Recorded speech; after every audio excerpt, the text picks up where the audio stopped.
Ողջույն բոլորին, բարի գալուստ բազմապատկիր դասընթացի երրորդ դասին, որը կոչվում է Հավատարիմ։ Թույլ տվեք հիշեցնել ձեզ, որ ամբողջ այս դասընթացը մի գրքից է, որը կոչվում է X։ Բազմապատկիր Աստծուց քեզ տրված ներուժը։ Ես չեմ կարող չափից ավելի շեշտադրել, թե որքան կարևոր է, որ կարդաք այս գիրքը, քանի որ որքան էլ կիսվեմ ձեզ հետ այս դասընթացում, անհնարին է փոխանցել այն, ինչ կա այս գրքում։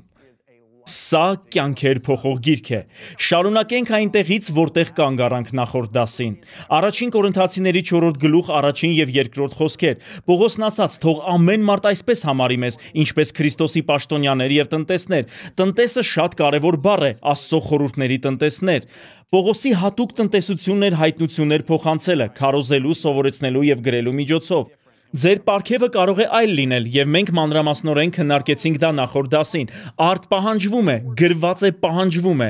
ոչ թե խորհուրդ է տրվում, ոչ թե առաջարկվում է։ Տնտեսների մեջ այն է պահանջվում, որ մեկը հավատարիմ գտնվի, եւ կարծում եմ հետաքրքիր է, որ այստեղ թվարկված չեն մի շարք հատկանիշներ։ Նա ներկայացնում է միայն մեկ պահանջ տնտեսից։ Հավատարմություն։ Լավ։ Ինչպես ասացի նախորդ դասին, ես հարցում եմ անցկացրել առաջնորդական թիմերից եկեղեցիներում եւ համաժողովների ընթացքում աշխարհով մեկ։ Որն է հավատարմության սահմանումը։ Եվ ցուցակ եմ կազմել պատասխանների մեծ մասից։ Այն սպառիչ չէ։ Եղել են այլ պատասխաններ, բայց այս բառերն ամենից հաճախ ասվածներն են։ Կայուն, հետևողական, հուսալի, վստահելի, անձնվեր, նվիրված, անխարդախ, արժանահավատ, ճշմարտացի, վճռական, հնազանդ։ Բոլորս կհամաձայնենք, որ սրանք հավատարմության մեկ բառից բաղկացած հաջող սահմանումներ են, բայց կա մեկ սահմանում, որը ես համարում եմ գլխավորը, որը ես չեմ լսել ոչ մի անգամ։ Ես ոչ մի անգամ չեմ լսել այդ գլխավոր սահմանումն աշխարհի ոչ մի մասում։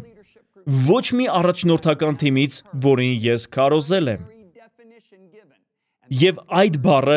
բազմապատկումն է։ Դուք կասեք, ոչ, սպասեք, միթե բազմապատկումը հավատարմության գլխավոր սահմանումն է։ Այո, եւ այս դասին կիմանաք դրա պատճառը։ Սկսենք Հիսուսի տաղանդների առակից, որը հայտնի է շատերին այս անվանումով։ Մատթեոսի 25:14, ես կկարդամ նոր կենդանի թարգմանությունից։ Երկնքի թագավորությունը կարելի է նկարագրել երկար ճանապարհ գնացող մի մարդու պատմությամբ։ Նա կանչեց իր բոլոր ծառաներին եւ վստահեց. Սա վերաբերում է տնտեսներին։ Նրանց իր փողն ամբողջությամբ այն ընթացքում, երբ ինքը բացակա էր լինելու։ Մենք պետք է նշենք երկու բան. նրա ճանապարհը երկար էր։ Հիսուսն արդեն 2000 տարի է գնացել է։ Երկրորդը, նա վստահեց նրանց իր փողը։ Կրկին, մենք տեսնում ենք տնտեսի դասական սահմանումը։ Նա տվեց 5 պարկ արծաթ մեկին։ Նա տվեց 2 պարկ արծաթ մյուսին։ Եվ նա տվեց 1 պարկ արծաթ վերջինին, բաժանելով նրանց կարողությունների չափով։ Դրանից հետո ճանապարհ ընկավ։ Նոր կենդանի թարգմանությունն անվանում է դա արծաթով լի պարկեր։ Հունարենում այն տալանտոնն է։ Ես ասացի ձեզ, որ չեմ արտասանի հունարեն բառերը, բայց պետք է ասեմ այս մեկը։ Այլ թարգմանությունների մեջ գրված է տաղանդ։ Երևի դա ավելի մոտ թարգմանություն է, բայց նոր կենդանի թարգմանությունը նկարագրում է, թե ինչ է տաղանդը։ Իրականում այն կշռի չափ է։ Այն փողի չափ չէ, բայց սովորաբար այն առնչվում է ոսկու եւ արծաթի կշռի հետ։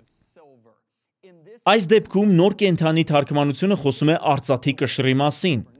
Մեկ տաղանդը մոտավորապես 34 կիլոգրամ է։ Երբ այդ ծառաների տերն արծաթով լի պարկեր տվեց նրանց, մի մտածեք, որ դրանք փոքրիկ պարկեր էին, քանի որ դրանցից ամեն մեկում 34 կիլոգրամ արծաթ կար։ Որքան արժե մեկ պարկը։ Իմ դիտարկած հղումների մեծ մասը մի փոքր տարբերվում է, բայց ընդհանուր առմամբ համարվում է, որ այն արժե մոտավորապես $18,000։ Ինչու եմ ասում ձեզ այս մասին, այն արժեքավոր է։ Եթե ես տայի ձեզ $18,000 պարունակող պարկ, հազիվ թե դուք գցեիք այն ձեր ավտոտնակի մի անկյունում, բաց թողեիք ձեր ավտոտնակի դուռը եւ նույնիսկ չմտածեիք դրա մասին։ Ես կակնկալեի, որ դուք ուշադրությամբ տնտեսեիք դա։ Դուք հետևում եք ինձ, այլ կերպ ասած, այն կարողությունը, որն Աստված փոխանցում է մեզ, մեծ արժեք ունի նրա համար։ Եվ իհարկե, ես արդեն ակնարկեցի, այս տաղանդները չեն խորհրդանշում փող։ Հիշեք, որ Հիսուսի առակներում ցորենը խորհրդանշում է աստվածապաշտ մարդկանց, որոմները չար մարդկանց, սերմը, խոսքը, փշերը, կյանքի հոգսերը, հունձքը, աշխարհի վերջը, հնձվորները, հրեշտակներին։ Այս առակում նա պատմում է արծաթի պարկերի մասին,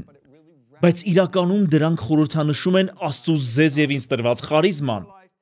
Այնպես որ այս պահից ի վեր, երբ ես ասեմ տաղանդ բառը, չեմ ուզում, որ մտածեք արծաթով լի պարկի մասին։ Ուզում եմ, որ մտածեք Աստծուց մեզ տրված կարողության կամ խարիզմայի մասին։ Մենք պետք է ուշադրություն դարձնենք, որ ծառաներից յուրաքանչյուրը չստացավ նույն չափը։ Եվ ես չեմ ուզում ասել այս ծառան, այն ծառան։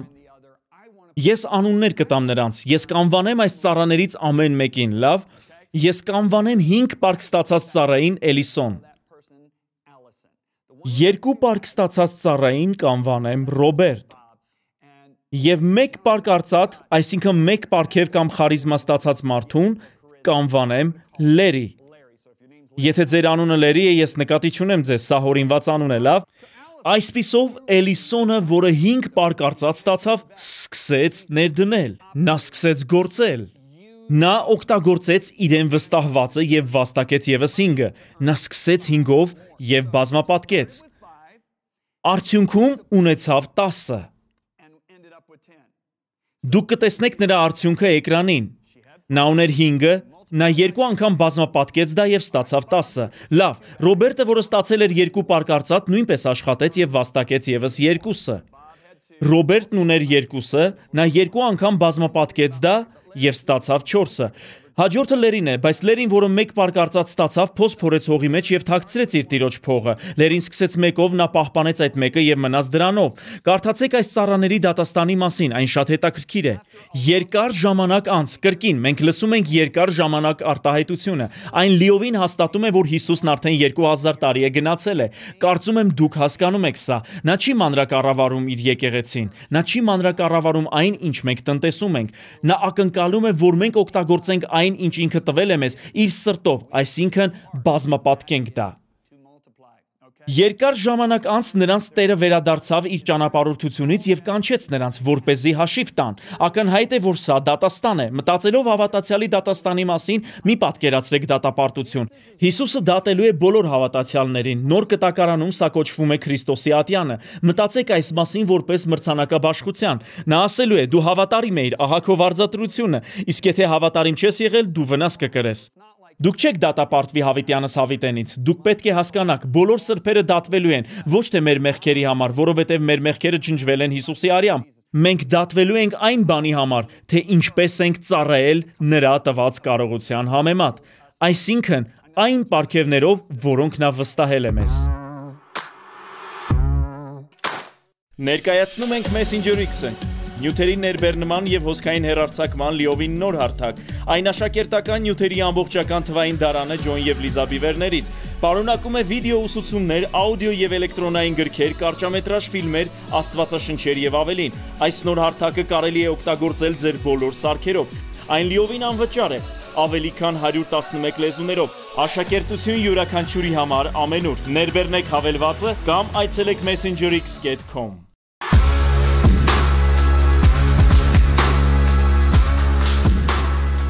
Լավ, երկար ժամանակ անց նրանց Տերը վերադարձավ իր ճանապարհորդությունից եւ կանչեց նրանց, որպեսզի հաշիվ տային, թե ինչպես էին օգտագործել իր փողը։ Նախ խոսենք Էլիսոնի մասին։ Էլիսոնը, որին նա վստահել էր 5 պարկ արծաթ, առաջ եկավ եւս 5-ով եւ ասաց. «Տեր, դու տվեցիր ինձ 5 պարկ արծաթ ներդնելու համար։ Ես կրկնապատկեցի այն վաստակելով եւս 5-ը»։ Այժմ լսեք Տիրոջ պատասխանը։ Տերը սկսեց գովել նրան։ Սա այն է, ինչ բոլորս ենք ուզում լսել մեր Տիրոջից, երբ կանգնենք նրա առջև։ Կեցես իմ բարի եւ հավատարիմ ծառա։ Դուք լսեցիք հավատարիմ բառը։ Եկեք շարունակենք։ Դու հավատարիմ եղար այս փոքր գումարը տնօրինելու մեջ։ Եկեք կանգ առնենք։ Դու հավատարիմ եղար։ Էլիսոնի միակ գործը, որը Հիսուսը նշում է, այն է, որ նա կրկնապատկեց 5-ը, հասցնելով 10-ի։ Նա չասաց, որ Էլիսոնը սիրալիր էր, եւ չասաց, որ նա բարի էր։ Նա նույնիսկ չշեշտեց, որ Էլիսոնը վստահելի էր։ Միայն որ նա բազմապատկեց։ 5 անգամ 2-ը հավասար է 10-ի։ Էլիսոնի մասին այլևս ոչինչ գրված չէ։ Այնպես որ Տերն անմիջապես վերագրեց նրա հավատարմությունը բազմապատկելուն։ Դու հավատարիմ եղար։ Միակ բանը, որը գրված է, այն է, որ նա կրկնապատկել էր։ Դու հավատարիմ եղար, այժմ տեսնում եք, որ հավատարիմ բառի գլխավոր սուրբ գրային սահմանումներից մեկը բազմապատկումն է։ Ձեր մտքում պետք է շրջադարձային փոփոխություն տեղի ունենա։ Ուզում եմ, որ լսելով հավատարիմ բառը դուք անմիջապես մտածեք բազմապատկման մասին։ Մի հիշեք միայն վստահելի, նվիրված ճշմարտացի բառերը։ Մի հիշեք միայն այս սահմանումները։ Այո, դրանք հավատարիմ բառի ճիշտ սահմանումներ են։ Բայց լսելով հավատարիմ բառը դուք պետք է անմիջապես մտածեք բազմապատկման մասին, լավ։ Դու հավատարիմ եղար այս փոքր գումարը տնօրինելու մեջ, այնպես որ այժմ ես ավելի մեծ բաներ կվստահեմ քեզ։ Եկ տոնենք միասին։ Այժմ խոսենք Ռոբերտի մասին։ Ռոբերտը, որը ստացել էր 2 պարկ արծաթը, առաջ եկավ եւ ասաց. «Տեր, դու տվեցիր ինձ 2 պարկ արծաթ ներդնելու համար եւ ես վաստակել եմ եւս 2-ը»։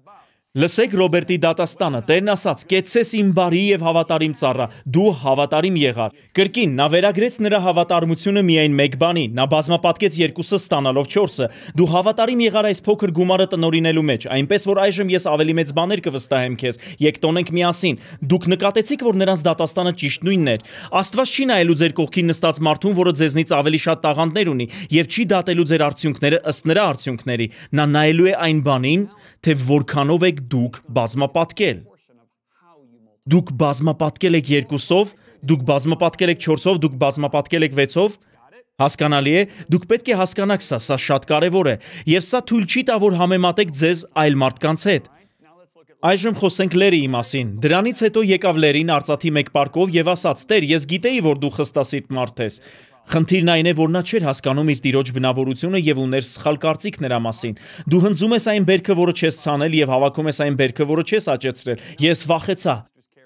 Իր տիրոջ բնավորությունը չիմանալը վախ առաջացրեց, որ կկորցնեի քո փողը եւ թաքցրի այն հողի մեջ։ Ահա ես վերադարձնում եմ քո փողը։ Լավ։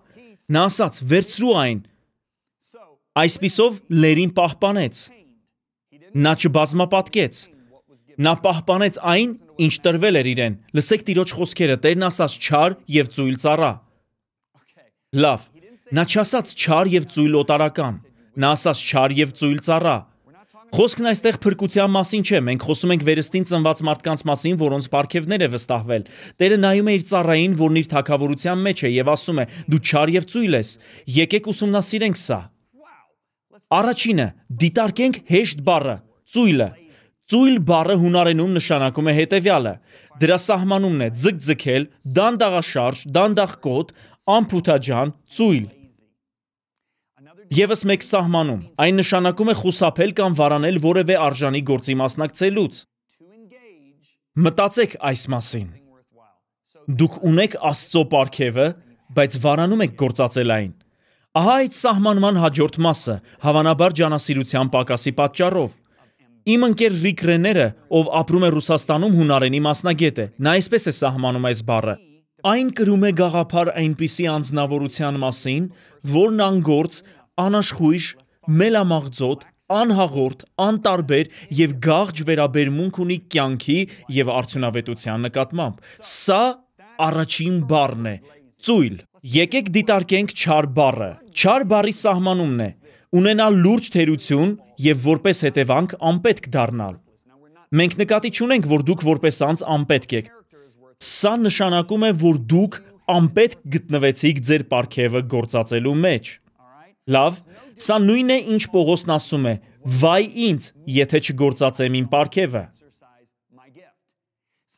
Հուսով եմ դուք հասկացաք, թե որքան լուրջ եւ կարեւոր է ձեր պարգևով հավատարիմ լինելը։ Ինչ է նշանակում հավատարիմ լինելը։ Բազմապատկել Աստծուց ձեզ տրված պարգևը։ Պողոսն ասաց. «Վայ ինձ»։ Մենք տեսնում ենք այս առակում, որ Տերն ասում է. «Դու չար եւ ծույլ ես»։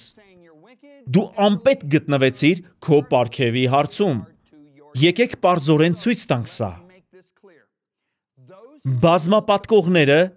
բարի եւ հավատարիմ են համարվում Տիրոջ կողմից։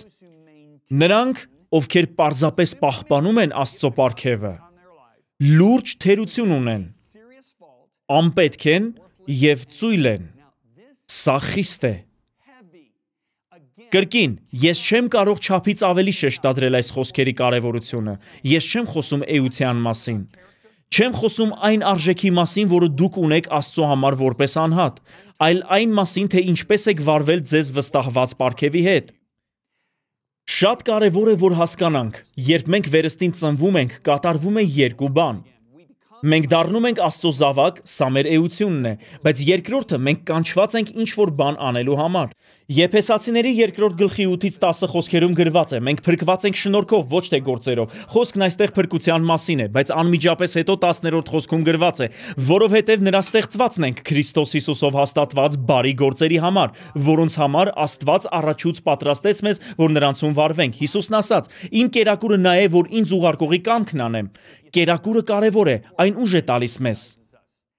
Իսկ ինչ է անում Աստծո կամքը չկատարելը։ Տկարացնում է մեզ։ Ես տեսել եմ, որ մարդիկ եկեղեցում հիմնականում նահանջում են, խնդրում եմ լսեք ինձ, որովհետև չեն կատարում Աստծո կոչումը նրա հունձքի դաշտում։ Պատճառն այն է, որ նրանք տկարանում են եւ խոցելի են դառնում գայթակղության համար։ Հիսուսն ասաց. իմ կերակուրը նա է, որ ինձ ուղարկողի կամքն անեմ եւ նրա գործը կատարեմ։ Հիսուսն ասաց մեզ. ինչպես իմ հայրն ինձ ուղարկեց, ես էլ ձեզ եմ ուղարկում։ Այսպիսով, դուք ոչ միայն ստեղծված եք Աստծո զավակ լինելու համար, այլև ստեղծված եք գործելու համար։ Աստված պարգևներ է տվել ձեզ, եւ նա ակնկալում է, որ տնտեսեք դրանք, բազմապատկելով այն, ինչ վստահված է ձեզ։ Մենք կշարունակենք այս առակը հաջորդ դասին։ Սա անչափ կարևոր է, քանի որ այս առակի շարունակությունից կհասկանանք շատ ավելին։